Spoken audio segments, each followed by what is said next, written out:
Hello learners, welcome to IES Marathon and guys this is the part 2, I mean the lesson number 2 of आपका physical and world geography जो आपका series चल रही है, ठीक है।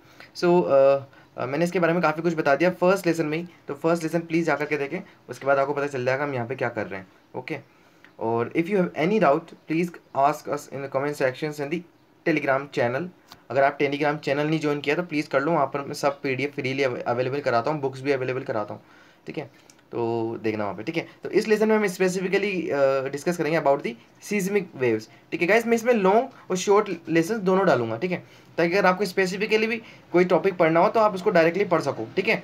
सो स्मॉल जो छोटे लेसन आएंगे आपके शॉर्ट लेंथ के वो भी डालूंगा इसके अंदर, जैसे कि सीज्मिक एक्टिविटी वाला है। तो इसके अंदर हम स्पेसिफिकली बात करेंगे सीज्मिक वेव्स के बारे में। तो इसमें क्या था, देखो यहाँ पे मैंने पॉइंट टू पॉइंट लिखा हुआ है, बेसिकली एक एक बातें जो मैं यहाँ पे बोलूँगा भी सही, और अगर कुछ छूटता है तो मैं उसको आपको कवर करा लूँगा, ठीक है। मेरी पूरी कोशिश रहेगी आपको अच्छे से कवर कराऊँ। स्टार्ट करते हैं।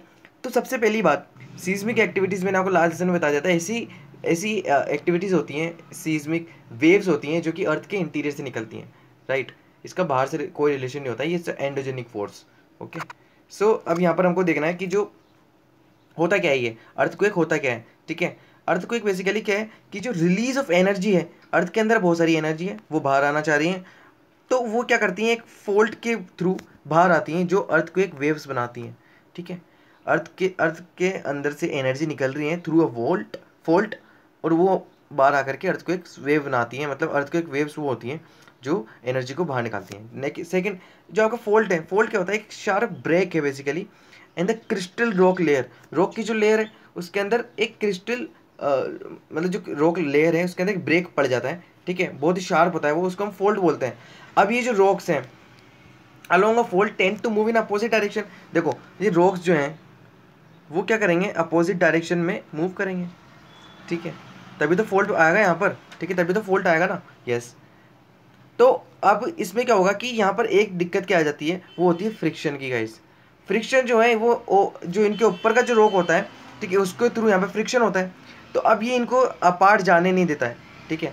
तो ह्यूज और एक्सट्रीम एक्सट्रीम फ्रिक्शन और प्रेशर बनने लगता है यहाँ पर। जैसे जैसे आपका फ्रिक्शन होगा तो एक्सट्रीम लेवल का प्रेशर भी तो होगा यहाँ पर, बिल्कुल होगा जी। तो 1 मिनट, यस।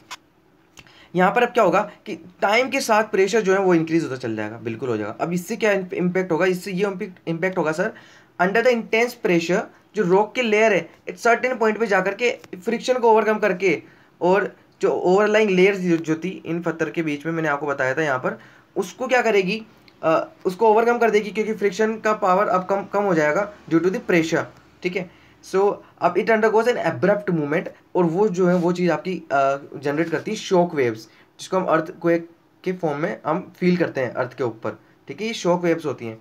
अब this causes a release of energy, release निकलेगी थ्रू, ठीक है, इनके through, and energy waves travels in all direction. जैसे कि ये अर्थ है तो अब यहाँ से बेसिकली हर जगह जाएंगे वो, ठीक है, हर जगह निकलेंगे यहाँ से। तो अब ये क्या होती है, ये मैं आपको आगे समझा दूंगा, यस। नेक्स्ट आपका the point where the energy is released is called focus.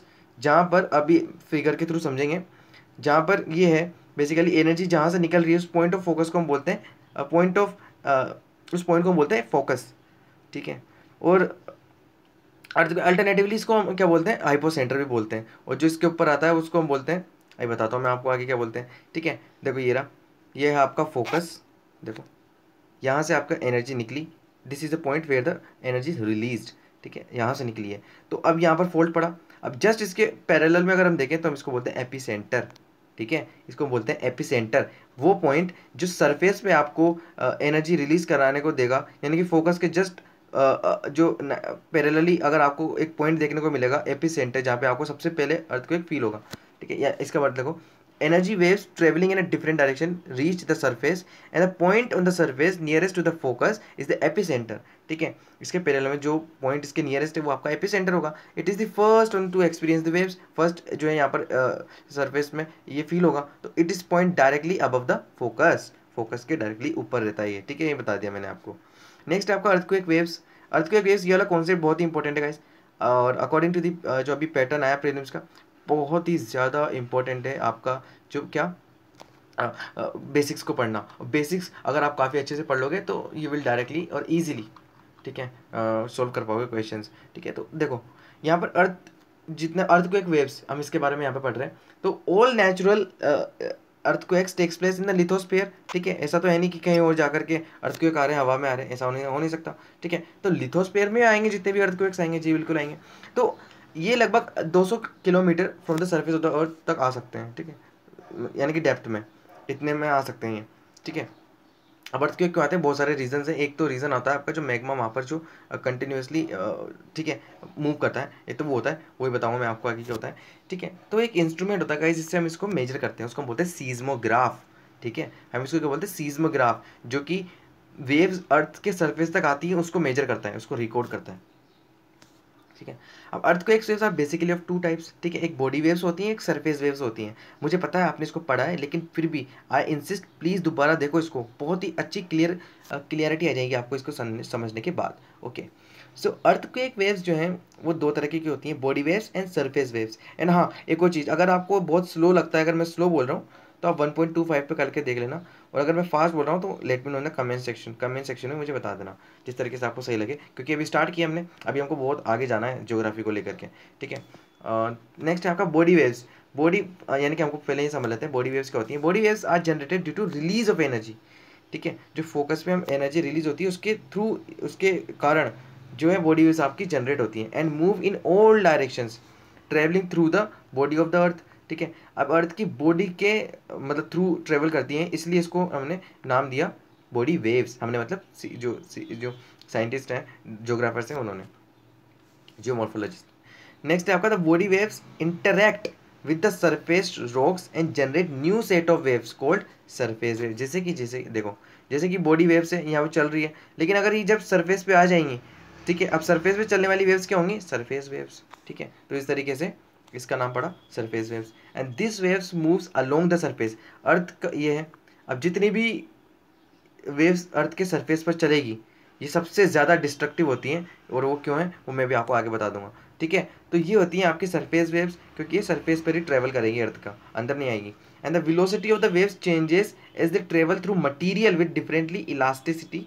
अब देखो, डिफरेंट इलास्टिसिटी के अकॉर्डिंग, देखो इसका मतलब क्या है, इसका मतलब ये है सर कि अर्थ के अंदर कहीं पे लिक्विड है, कहीं पे सॉलिड है। ठीक है, इस तरीके से अब किस मटेरियल के अंदर से ये निकल रही है, उन पे इसकी स्पीड डिफर करेगी और वेरी करेंगी। ठीक है, अकॉर्डिंग टू द मटेरियल। ठीक है, इनकी जो इलास्टिसिटी है वो इलास्टिसिटी ऑफ द मटेरियल है। ठीक है, मतलब मटेरियल जो है उसकी इलास्टिसिटी अपने आप में बहुत डिफरेंट होती है, लिक्विड के अलग, सॉलिड के अलग। ठीक है, तो उसके अकॉर्डिंग इसकी velocity of the waves differ करेंगी। ठीक है, ठीक है। नेक्स्ट आपका the more elastic the material is higher the velocity. जितना इलास्टिक होगा उतना ही क्या होगा, आपका मटेरियल उतनी वेलोसिटी हाई होगी। ठीक है, and the direction also changes is the reflect और retract retract when they coming across material with different density. ठीक है, तो याद रखना, ये बहुत अच्छा क्वेश्चन आ सकता है कि मटीरियल जो होता है उसकी इलास्टिसिटी क्या क्या इंपैक्ट करती है। फर्स्ट आपका डायरेक्शन, ये मैंने आपको बता दिया, इस वेलोसिटी डेफिनेटली वेलोसिटी करती है। ठीक है, और डायरेक्शन, ठीक है, velocity and direction definitely impact होती है इससे। ठीक है, सबसे इंपॉर्टेंट बात है। अब बॉडी वेव्स अगर हम फर्स्ट पढ़ना चाहें तो दो तरीके की होती हैं, आई मीन इनको हम बोलते हैं जो P waves and S waves. ठीक है, तो दो तरीके की हैं, P waves and S waves. अब ये क्या होती है इनके बारे में हम जान लेते हैं। ठीक है, लेकिन इसके पहले एक बात बता दूं आपको, अर्थक्वेक वेव्स का बिहेवियर, बेसिकली इसका बिहेवियर स्टडी करना बहुत इंपॉर्टेंट होता है। ठीक है, सो यहाँ पर बात आती है behaviour of the earthquake waves. तो the earthquake waves are measured with the help of seismograph, मैंने आपको पहले बता दिया। ठीक है, आपने देखा होगा ऐसा एक इंस्ट्रूमेंट होता है जिसके अंदर जहाँ आपकी वेव्स जाती हैं। ठीक है, तो इस तरीके से ये आपकी पी वेव्स हैं। ठीक है, ये आपकी ये एस वेव्स हैं, और ये आपकी सरफेस वेव्स होती हैं। ठीक है, ये पी है आपकी, ये एस है, और ये आपकी सरफेस है। ठीक है, ये क्या मेजर करती है, आपकी एम्पलीट्यूड। बहुत इंपॉर्टेंट क्वेश्चन है, एम्पलीट्यूड। ठीक है, ये आपका मेजर करती है। तो यहाँ पर पहले आपका बिहेवियर देखो, बहुत ही आसानी से, बहुत ईजिली इनका नेचर अगर आपने जान लिया तो you will definitely answer the toughest question of the इस वाले टॉपिक से आया हुआ। ठीक है, कर लोगे। द पी वेव्स और प्राइमरी वेव्स मैंने आपको बता दिया लॉन्जिट्यूडनल वेव्स होती हैं गाइस, लॉन्जिट्यूडनल नेचर की होती हैं। ठीक है, सेकेंड है सेकेंडरी वेव्स होती है, वो ट्रांसवर्स इन नेचर होती हैं। ठीक है, तो ये दो बहुत ही इंपॉर्टेंट प्रीलिम्स फैक्ट हैं। पी वेव्स जो होती हैं वो आपकी लॉन्जिट्यूडनल होती हैं, और सेकेंडरी वेव्स जो होती हैं आपकी एस वेव्स वो होती हैं आपकी ट्रांसवर्स इन नेचर। और सरफेस वेव क्या होती हैं, ये होती है आपकी जो waves are long L waves होती हैं, ठीक है। सरफेस वेव्स आपकी लॉन्ग वेव्स होती है, क्यों, क्योंकि पूरा सरफेस अर्थ का ये कवर करती हैं, ठीक है। नेक्स्ट है आपका the velocity and the direction of the earthquake waves undergoes changes when the medium through which they are traveling changes। मैंने आपसे कहा था जिस वेव जिस मटेरियल के अंदर से ये निकल रही हैं उसका क्या डेंसिटी, क्या मास, क्या रहेगा, उसके अकॉर्डिंग इसका वेलोसिटी और डायरेक्शन चेंज होती है। वेलोसिटी एंड डायरेक्शन मैंने बता दिया था। when the earthquake or underground nuclear trace sends shock waves through the earth, the cooler areas which generally are rigid transmit these waves at a higher velocity than the hotter areas। बहुत ही important point है कि जो जब भी हम ऐसा कुछ shock waves इसके अंदर सेंड करते हैं थ्रू एनी इंस्ट्रूमेंट, तो जो कूलर एरियाज हैं तो वो क्योंकि वो रिजिड है और मैंने पहले कहा था रिजिड जितना होगा उतना उसकी वेलोसिटी ज़्यादा होगी, ठीक है। तो कूलर जो है ज़्यादा वेलोसिटी से वेव्स को ट्रांसमिट करती हैं, ठीक है। अगर आपने इसमें भेजा तो कूलर ही अगर तो बहुत ज़्यादा तेज़ी से ट्रांसमिट कर देगी इसके अंदर से, ठीक है। और इन कंपैरिजन टू दी आपका होटर जो एरियाज होता है उससे, ठीक है। अब स्पेसिफिकली जान लेते हैं इन सब के बारे में ताकि आपको और अच्छा आइडिया हो जाएगा इससे। प्राइमरी वेव्स, ठीक है। प्राइमरी वेव्स मैंने आपको बताया इनको हम लॉन्जिट्यूडनल और कंप्रेशनल वेव्स भी बोलते हैं, याद रखना इनको हम बोलते हैं compressional waves. The particles of the medium vibrate along the direction of the propagation of the waves, ठीक है। जो particles of the medium vibrate along the direction of the propagation of the wave, यानी कि जिस direction में आपका wave होंगी उसी डायरेक्शन में आपका पार्टिकल्स जो है वो मूव करेंगे, ठीक है, और वाइब्रेट करेंगे। तो ये बेसिकली किससे इम्पैक्ट होगा, आपका मटेरियल कौन सा है उसके अंदर, ठीक है। नेक्स्ट है आपका P waves moves faster and are first to arrive the surface. अगर देखो यहाँ पर मैं आपको फिगर बताता हूँ, ध्यान से देखना, ये आपकी पी वेव्स, ठीक है। शेडो जोन क्या होता है बाद में बताऊंगा मैं आपको, ठीक है। अब पी वेव्स जो होती हैं ये फास्टर होती हैं सरफेस तक रीच करने में। देखो यहाँ पर ये आपको रिट्रैक्शन और रिफ्रैक्शन दिख रहा होगा यहाँ पर, ठीक है। ये जो है आपको मैंने बता दिया ये क्या कैसे होता है, ठीक है। तो ये होता है आपकी पी वेव्स, ठीक है। सरफेस पे सबसे पहले पहुँचती है द फास्टेस्ट, इसकी वेलोसिटी बहुत तेज़ होती है, यानी कि क्या हुआ इसको रेजिस्टेंस कम मिलता है, अंडरस्टैंड, रेजिस्टेंस इसको कम मिलता है। अब ये जो है काफ़ी आसानी से निकल जाती है यहाँ से, ठीक है। अब यहाँ पर क्या होता है these waves are high frequency, ठीक है। फ्रीक्वेंसी भी बहुत हाई होती है इनकी, ठीक है। तो ये फास्टर होंगी, सबसे पहले अर्थ पे पहुँचेंगी सरफेस पे, ये याद रखना। They can travel in all mediums, तीनों मीडियम से आते हैं, यानी कि सॉलिड, लिक्विड एंड गैस, ठीक है। Velocity of the P waves जो होती है सबसे ज़्यादा किस में होती है, ये याद रखना, ये प्रीलिम्स फैक्ट है बहुत इंपॉर्टेंट, ठीक है। जिन जिन पे मैंने स्टार लगाए प्लीज़ उनको हाईलाइट करके नोट में मेंशन कर लो। देखो velocity of the P waves की जो वेलोसिटी होंगी सबसे ज़्यादा किस में होगी, सॉलिड में, ठीक है। यहाँ से यहाँ तक आ रही सॉलिड, देखो सॉलिड है, ठीक है। उसके बाद ये आता है लिक्विड आउटर कोर में, ठीक है, तो इसमें कम होगी, ठीक है। उसके बाद आता है आपका सॉलिड, ठीक है। फिर वो आपका क्या होगा सबसे ज़्यादा, फिर आपका बेसिकली अगर आप कोर में देखें तो पी वेव्स जो होती हैं वो फास्टेस्ट होती हैं, ठीक है, और गैस में सबसे कम होता है, ठीक है। नेक्स्ट आपका the velocity depends on shear length और the elasticity of the material, मैंने आपको पहले बता दिया ये।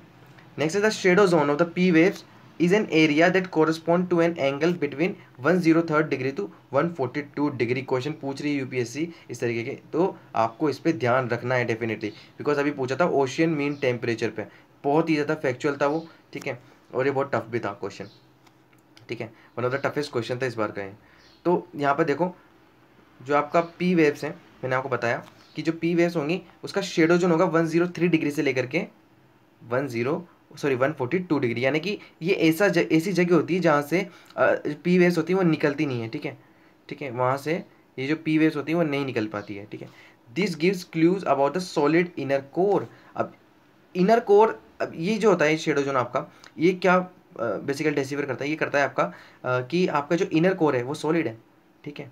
क्योंकि जब वेरिएशन इन द वेलोसिटी आएगा तो आपको पता चलेगा कि मटेरियल चेंज हो रहा है आपका, और मटेरियल की इलास्टिसिटी आपको कैसे पता चलेगी कि क्या बेसिकली क्या मास है उसका, क्या बेसिकली किस मैटर से बना है, वो लिक्विड है, सॉलिड है, गैस है, ठीक है। तो आपको इससे पता चलता है कि सॉलिड इनर कोर है हमारा, ठीक है। तो ये एक वन ऑफ द प्रूफ हो गया, ठीक है, कि हमारा सॉलिड कोर इनर, ठीक है। सॉलिड सेकेंडरी वेव्स क्या होती है, सेकेंडरी वेव्स होती हैं आपकी ट्रांसवर्स और डिस्टोर्शनल वेव्स, ठीक है। ये डिस्टोर्शनल वेव्स और ट्रांसवर्स हम इसको बोल सकते हैं, analogous to the water ripples और द लाइट वेव्स, ठीक है। नेक्स्ट है आपका S waves arrives at the surface with some time lag, यानी कि प्राइमरी से कम टाइम में ये जो है सरफेस तक पहुंचती हैं। ठीक है, अब ऐसा क्या होता है वो अभी देखेंगे हम। तो ये है आपके ऊपर देखो शेडो वेव्स, ठीक है, ये है आपकी शेडो वेव्स।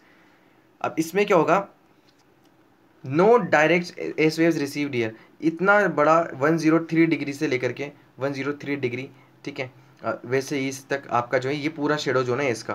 तो सबसे बड़ा मतलब ये जो एस वेव से ज़्यादा अगर बड़ा अगर हम देखें तो शेडो जोन किसका होता है, एस वेव्स का। ठीक है, तो एस वेव का ये शेडो जोन है, और ये जो आती है इस थ्रू, इसके थ्रू यहाँ पर सरफेस पे पहुँच जाती हैं। अब ऐसा क्यों होता है ये भी आपको पता चलेगा। अब इनका जो होता है, इनकी वेव्स ये भी हाई फ्रिक्वेंसी की होती है, जैसे कि आपकी पी वेव्स मैंने बताया था। ठीक है, ये भी हाई फ्रिक्वेंसी की होती है।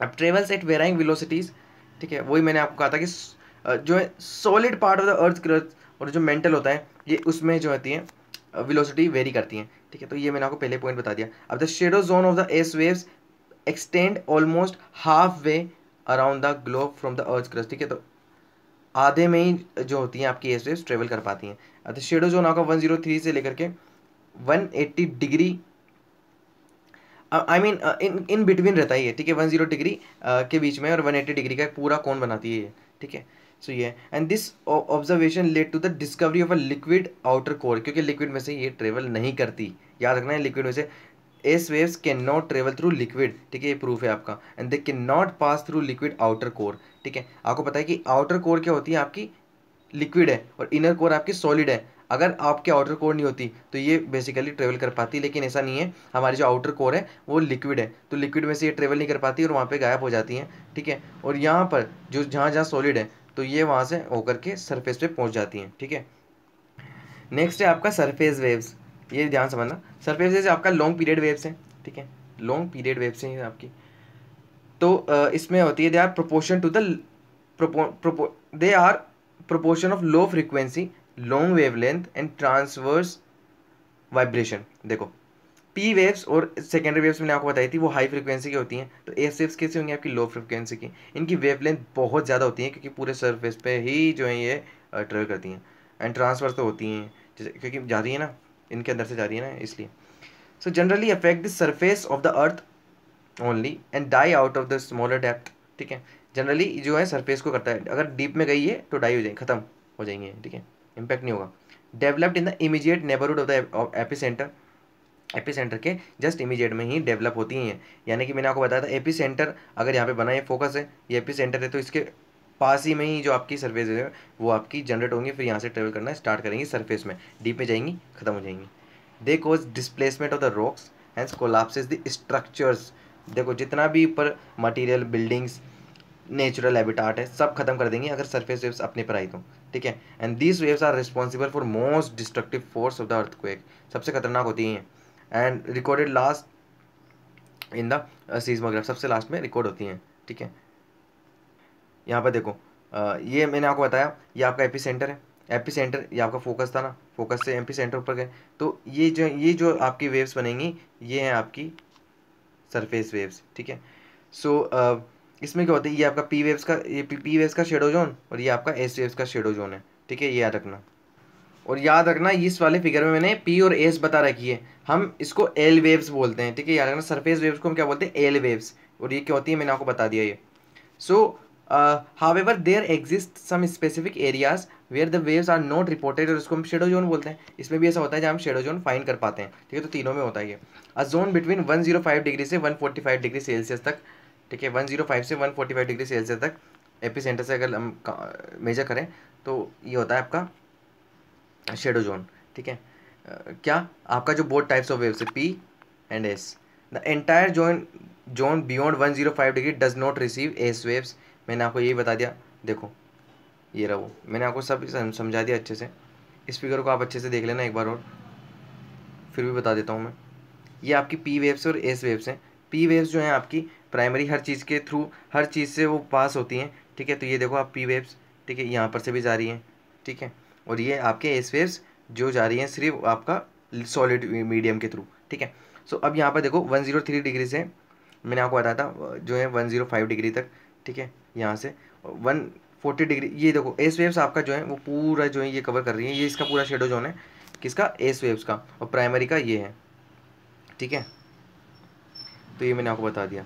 नेक्स्ट आपका the shadow zone of the S wave is much larger than the P waves, जो हमने एनालिसिस कर लिया इसका।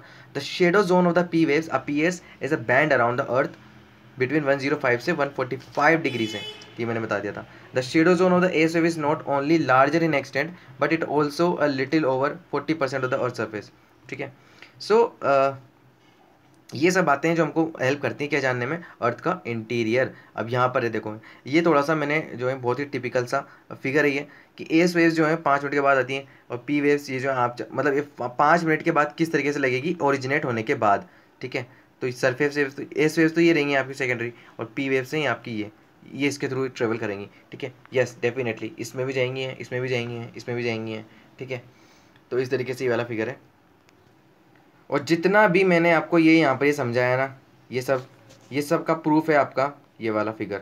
देखो 105 डिग्री से लेकर के जो आपका 145 डिग्री तक है वो पूरा शेडो जोन होता है, ठीक है, पी और आपका एस वेव्स का, ठीक है। ये मैंने आपको बताया था फिगर के थ्रू, ये हमने डिस्कस कर लिया, ठीक है। अब ये वाला जो फिगर है वो आपका मोस्टली शेडो जोन को बता रहा है, ठीक है। इस शेडो जोन है आपका, तो ये हमने काफ़ी अच्छे समझ लिया, इसको देखने की ज़्यादा ज़रूरत नहीं है, ठीक है। अब आप सोच रहे होंगे कि हमने स्टार्टिंग में क्या डिस्कस किया था, कि हम अर्थ के इंटीरियर को जानना है हमको, तो हमको कैसे पता चलेगा। तो seismic activity is one of the important sources, P and S waves. अब हमको कैसे पता चलेगा अर्थ के इंटीरियर के बारे में, देखो सबसे पहला पॉइंट तो मैंने आपको बताया था कि ये हमको बताएगा कि रिफ्लेक्शन कहाँ से कहाँ तक हो रहा है, तो हमको मटेरियल का पता चलेगा, ठीक है। Second direction is important. Third density हमको इससे पता चलेगी, और मटेरियल हम उससे पता लगा लेंगे, ठीक है। फोर्थ है आपका वेलोसिटी, एंड फिफ्थ है आपका जो एस एन वेव्स का कवरेज एरिया और शेडो जोन है, ठीक है। तो इससे भी हम पता लगा लेते हैं। तो ये था इसका अब 2 क्वेश्चन पूछ रहा हूँ आपसे, प्लीज़ आंसर कर देना कमेंट में, ठीक है। 3-3 पॉइंट लिख देना अगर आपको पता हो तो, नहीं पता तो पूछ लेना मुझसे, बता दूंगा मैं आपको कभी आगे लेसन में, ठीक है। सो और टेलीग्राम पे तो ज़रूर आंसर कर देना, इसका एक आंसर टाइप कर देना, लिख के फोटो सेंड कर देना वहाँ पर, हम डेफिनेटली उसका आंसर को चेक करेंगे और सेंड करेंगे आपको, और रिव्यू भी करेंगे, ठीक है, free at all, don't worry. हम कुछ भी चीज़ यहाँ पर जो है पे नहीं कर रहे हैं, ओके। सो एक क्वेश्चन तो आपका कि साउंड वेव जो होती हैं वो travel faster in a denser medium where is light, I mean जो आपका लाइट ट्रेवल स्लोअर, ठीक है, ऐसा क्यों होता है। दूसरा है आपका why S waves can not travel through the liquid, मैंने आपको बताया जो सेकेंडरी वेव्स है वो आपके जाती ही नहीं है लिक्विड में, क्यों है ये ऐसा, तो ये मुझे बताओ आप। वैसे आप बिल्कुल भी चिंता मत करें, मैं क्वेश्चंस एक्स्ट्रा पूछता हूँ आपसे, यानी कि प्रीलिम्स का तो मैं पूरा पढ़ा ही रहा हूँ आपको, प्रीलिम्स और मेंस का तो पूरा पढ़ा ही रहा हूँ मैं आपको, उसके अलावा एक्स्ट्रा मैं पूछता हूँ मैं आपको। यहाँ पर आपको एक फोर्स देखने को मिलेगी, आप काफ़ी जो है सही लगेगा, आपको पसंद आएगा पढ़ना, वो होती है आपकी शीर स्ट्रेंथ, ये वन ऑफ द फोर्सेज है, ये आपको हेल्प करेगी जानने के अंदर, ये इंट है आपका, ठीक है। तो चिंता मत करना, ये क्वेश्चन तो आपका और इसमें ताकि इंटरेस्ट आए इसलिए मैं दे रहा हूँ, ठीक है। बाकी पढ़ा तो पूरा ही रहा हूँ मैं आपको, ठीक है, कुछ भी नहीं छूटेगा आपका, ये मेरी गारंटी है आपसे, ठीक है। अर्थ लेयर देखेंगे अगले लेसन में, जब तक के लिए stay tuned and have a nice day guys, please do subscribe and share and tell everybody who want to prepare for the civil services free of cost, ठीक है। हम कुछ चार्ज नहीं कर रहे हैं, ठीक है। तो थोड़ा सा अप्रिशिएट करना हमारे एफर्ट्स को, ताकि हमको भी लगे कि हम कुछ हम कर रहे हैं तो उसका बेनिफिट हमको मिल रहा है, इम्पैक्ट पड़ रहा है। तो हम चाहते हैं कि आप प्लीज़ सब्सक्राइब करेंगे और शेयर करेंगे जितना हो सकेगा, इसको लाइक कर देना पसंद आए तो, ठीक है। तो thank you and have a nice day.